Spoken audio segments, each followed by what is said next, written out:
इस मूवी का start Benjamin gets नामी लड़के से होता है जो रात के अंधेरे में कुछ बुक्स ढूंढ रहा था। तभी उसकी नजर एक डिफरेंट सी बुक पर पड़ती है। वो जैसे ही बुक को खोलता है तो पीछे उसके ग्रैंडफादर उसको नजर आते हैं। उसके ग्रैंडफादर जॉन गेट्स से कहते हैं कि अब वक्त आ गया है कि मैं तुम्हें गेट्स फैमिली के बारे में सब कुछ बता दूं। उन लोगों के पास बहुत सा खजाना होता है, इसलिए वो अब गेट को बताना शुरू करते हैं। अब वो बेंजामिन को बताते हैं कि आज से कई सालों पहले यानी रोमन और पिरामिड के दौर में एक खजाना हुआ करता था जो कि अचानक ही गायब हो गया था। फिर कई हजारों साल बाद वो खजाना टेम्पल ऑफ सोलोमन के तहखानों से मिला और जिन लोगों ने इस खजाने को ढूंढा उनसे अंदाजा हुआ कि ये खजाना एक किंगडम के लिए बहुत ज्यादा हो सकता है। अब उन लोगों ने मिलकर इस खजाने को वहीं पे महफूज रखने के बारे में सोचा और मिलकर कसम खाई कि वो लोग उस खजाने की रक्षा करेंगे। फिर 100 सालों बाद वो खजाना उनसे लेकर यूरोप लाया गया। वहाँ वो खजाना 2000 सालों तक छुपा रहा।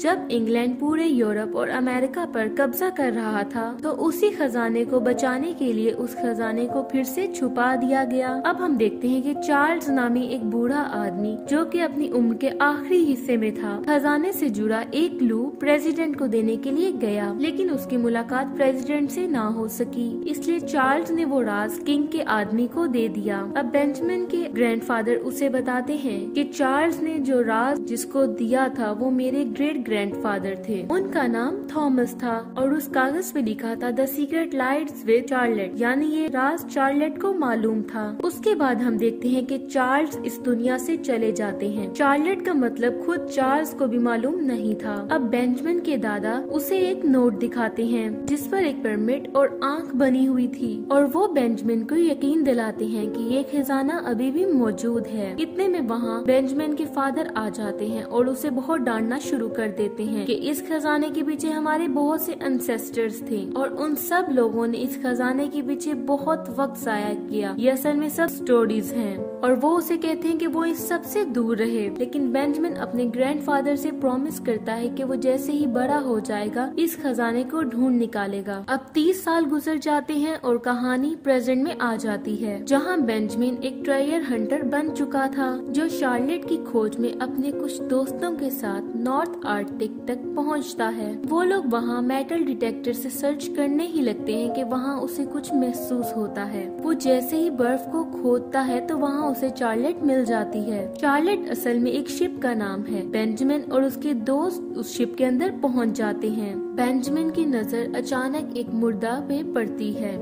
जिसने अपने हाथ में एक कंटेनर पकड़ा हुआ था। जब बेंजामिन उस कंटेनर को खोलता है तो उसे उसमें से एक बॉक्स मिलता है। उसमें से उसे एक बहुत यूनिक पाइप मिलता है जिस पे कुछ लिखा होता है। बेंजामिन अपने ब्लड को उसके पाइप पे लगाकर पेपर पे उसका प्रिंट ले लेता है तो उसे एक रिडल मिलती है जो कि उसे आगे का क्लू बताती है और उसे पता चलता है कि अगला क्लू एक मैप डिक्लेरेशन ऑफ इंडिपेंडेंस में है जो कि यूएस गवर्नमेंट का एक ऑफिशियल डॉक्यूमेंट है। बेंजामिन का साथी उसे कहता है कि उन्हें ये डॉक्यूमेंट चुराना होगा। बेंजामिन उसे मना करता है और दोनों के दरमियान लड़ाई हो जाती है। इस पे गुस्से में आके बेंजामिन का दोस्त पहले इसको धमकी देता है और बाद में शिप को आग लगा देता है। अब उससे शिप तो तबाह हो जाती है लेकिन बेंजामिन एक सीक्रेट जगह पर छुप जाता है। इयान को लगता है कि शिप में बेंजामिन और उसका साथी मर चुके होंगे। अब वो अगले क्लू को चुराने के लिए वहाँ से निकल जाता है। बेंजामिन और उसका साथी वहाँ से निकल के अपने सिटी में पहुँच जाते हैं। वो अपने सिटी में पहुँच के सबसे पहले FBI और डॉक्टर को डिक्लेरेशन डॉक्यूमेंट के खतरे में होने के लिए वार्न करते हैं, लेकिन वो इस वार्निंग को इग्नोर कर देते हैं। इससे पहले इयान उस डॉक्यूमेंट तक पहुँचे, बेंजामिन उस डॉक्यूमेंट को चुराने का फैसला करता है। वो अपने साथी के साथ उसी म्यूजियम में पहुंच जाता है जहां वो डॉक्यूमेंट रखा हुआ था।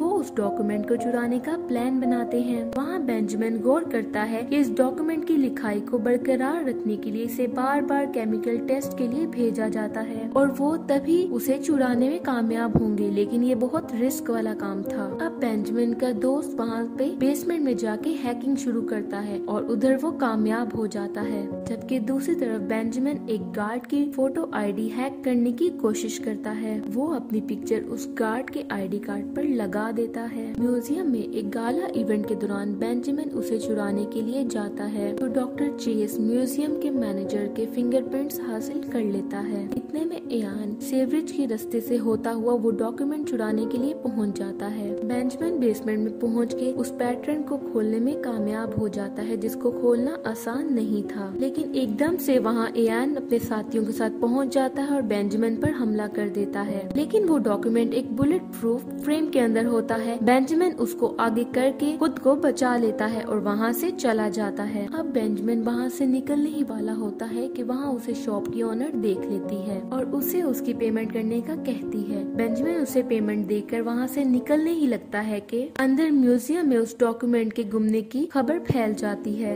डॉक्टर चेस को बेंजामिन पे शक होता है, इसलिए वो सीधा बेंजामिन के पास लेने के लिए पहुँच जाती है। वो डॉक्टर चेस को वो डॉक्यूमेंट दे देता है, लेकिन वहाँ इयान पहुँच के उनसे छीन लेता है और उन पर हमला कर देता है। बेंजामिन डॉक्टर चेस को वहाँ से बचाने की पूरी कोशिश करता है। वो डॉक्टर चेस को कहता है कि उसने पहले ही इसकी चोरी होने की वार्निंग दी थी। इसी दौरान बेंजामिन उनको बताता है कि उसने फोटोशॉप कॉपी से इसकी एक कॉपी निकलवा ली थी और इयान के पास जो है वो एक कॉपी है। ओरिजिनल डॉक्यूमेंट्स अभी भी बेंजामिन के पास थे। दूसरी तरफ हम देखते हैं कि म्यूजियम में खबर लगा ली जाती है कि डॉक्यूमेंट को चोरी करने वाला बेंजामिन था। बेंजामिन इस डॉक्यूमेंट को लेकर अपने फादर के घर पहुंच जाता है, जहां उसको इस डॉक्यूमेंट को पढ़ने में मदद मिल सकती है। बेंजामिन अपने फादर को शार्लेट के बारे में बताता है और उनसे लेटर्स मांगता है, जिनकी हेल्प से वो इसको पढ़ने में कामयाब हो सके। उसके फादर उसे बताते हैं कि उन्होंने वो लेटर्स एक इंस्टीट्यूट को दे दिए थे, उसके पास कोई दूसरा तरीका नहीं होता, इसलिए वो डिक्लेरेशन पेपर के ऊपर लेमन जूस से एक एक्सपेरिमेंट करना शुरू कर देता है। फिर बेंजामिन उस पेपर को हेयर ड्रायर से हीट देता है। अब उस पेज पे सारे लेटर्स विजिबल होना शुरू हो जाते हैं। वो लेटर्स असल में कोड्स थे। बेंजामिन FBI के उसके घर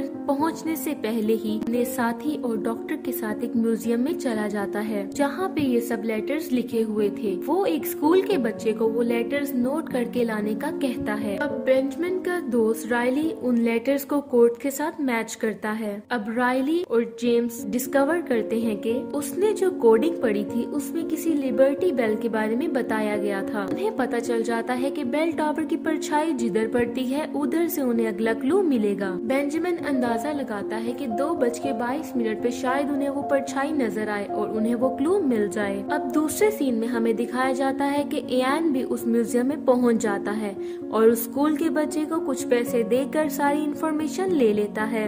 इयान को भी वो सब कुछ मालूम हो जाता है। वो उनको चेस करते हुए टावर तक पहुंच जाता है। दूसरी तरफ बेंजामिन देखता है कि परछाई किधर पड़ रही है। उसको मालूम होता है कि एक ब्रिक पे पड़ रही है। वो जब देखता है तो उस ब्रिक में से ग्लासेस निकलते हैं। वो देखता है तो उसे पता चलता है वो ग्लासेस कोई मामूली ग्लासेस नहीं थे, बल्कि उनको लगा के डिक्लेरेशन पेपर पढ़ा जा सकता था। बेंजामिन जैसे ही वो ग्लासेस लगा के डिक्लेरेशन पेपर को देखता है तो उसे एक और क्लू मिल जाता है, जो कि एक चर्च की तरफ इशारा कर रहा था। अब इयान के लोग इन लोगों का घेरा कर लेते हैं। बेंजामिन कहता है कि हम सब अलग अलग जाएंगे। बेंजामिन इयान के लोगों को चकमा देकर वहाँ से भाग निकलता है, जबकि दूसरी तरफ इयान डॉक्टर को पकड़ के उससे असली डिक्लेरेशन पेपर ले लेता है। दूसरी तरफ हम देखते हैं कि बेंजामिन को FBI अरेस्ट कर लेती है। बेंजामिन उन्हें समझाने की पूरी कोशिश करता है कि नेशनल खजाना बहुत खतरे में है, लेकिन इस सब का कोई भी फायदा नहीं होता। दूसरी तरफ डॉक्टर इयान को कॉल करके कहती हैं कि वो बेंजामिन को वहाँ से बचा ले, उसके बदले में बेंजामिन उसको नेक्स्ट क्लू देगा। इयान ये बात मान लेता है और बेंजामिन को FBI से रेस्क्यू करवा लेता है। अब इयान डिक्लेरेशन बेंजामिन को वापस देता है और नेक्स्ट क्लू का पूछता है, लेकिन बेंजामिन ग्लासेस और डॉक्यूमेंट देख के कहता है कि नेक्स्ट क्लू को अब तुम खुद सॉल्व करो, जिस पे इयान बेंजामिन को बताता है कि उसने उसके फादर को किडनैप कर लिया है। अब बेंजामिन इयान को चर्च के बारे में बता देता है और फिर वो दोनों चर्च में जाते हैं। अब बेंजामिन को ना चाहते हुए भी इयान की मदद करनी पड़ती है ताकि वो अपने फादर को बचा सके। अब वो सब उस चर्च के बेसमेंट में जाते हैं, जहाँ उन्हें अंडरग्राउंड पैसेज मिलता है, जिसको फॉलो करने से वो मजीद मुश्किल में फंस जाते हैं, लेकिन वहाँ उन्हें कोई भी खजाना नहीं मिलता। बेंजामिन के फादर इयान को गलत क्लू बता देते हैं और उसे बॉस्टन भेज देते हैं और फिर वो बेंजामिन को बताते हैं कि उन्होंने फेक क्लू बता के इयान को यहाँ से भगवा दिया। अब बेंजामिन को यकीन होता है कि खजाना यहीं कहीं मौजूद है। अब वो बहुत ज्यादा सर्च करना शुरू कर देता है। अब मजीद सर्च करने पे उसे एक एंशिएंट बर्तन दिखाई देती है। अब बेंजामिन चार्लोट से मिलने वाला पाइप इसमें लगाकर घुमा देता है। अब जैसे ही वो पाइप लगाता है और वहाँ पे एक वॉल ओपन हो जाती है। अब वो सब देखते हैं कि इसके अंदर खजाना मौजूद होता है। अब वो सब उस खजाने को देख के बहुत हैरान रह जाते हैं। उस खजाने में बाहर निकलने का रास्ता भी मौजूद होता है। वो जैसे ही वहाँ से बाहर निकलते हैं तो देखते हैं कि FBI के ऑफिसर्स वहीं मौजूद हैं। वो लोग इनको अरेस्ट करने के लिए आए होते हैं। अब बेंजामिन उनको खजाने के मिलने के बारे में बता देता है, लेकिन अब FBI बेंजामिन से कहता है कि बताओ इसके बदले तुम्हें मुझसे क्या चाहिए। फिर बेंजामिन कहता है कि इस सिलसिले में वहाँ मेरी फैमिली का नाम गेट्स आ जाए और रेली मेरे साथी का नाम भी साथ लाया जाए, जिसको FBI मान लेता है और साथ ही इवान और उसके साथियों को अरेस्ट कर लिया जाता है। अब बेंजामिन और डॉक्टर चेज एक दूसरे से मोहब्बत का इजहार करते हुए रिलेशनशिप स्टार्ट कर देते हैं, जबकि दूसरी तरफ रायली जो कि बेंजामिन का दोस्त होता है वो इस बात पे अपसेट होता है कि उन्होंने खजाने का सिर्फ 1% हिस्सा क्यों लिया और उनको अगली बार एटलीस्ट 10% हिस्सा लेना चाहिए। ये कहकर रायली अपनी शानदार सी कार में बैठकर वहाँ से चला जाता है और उसके बाद वो लोग एक बड़े से बंगला में रहना शुरू कर देते हैं, यानी बहुत अमीर हो जाते हैं। और इसके साथ ये मूवी एंड हो जाती है। Thank you so much for watching.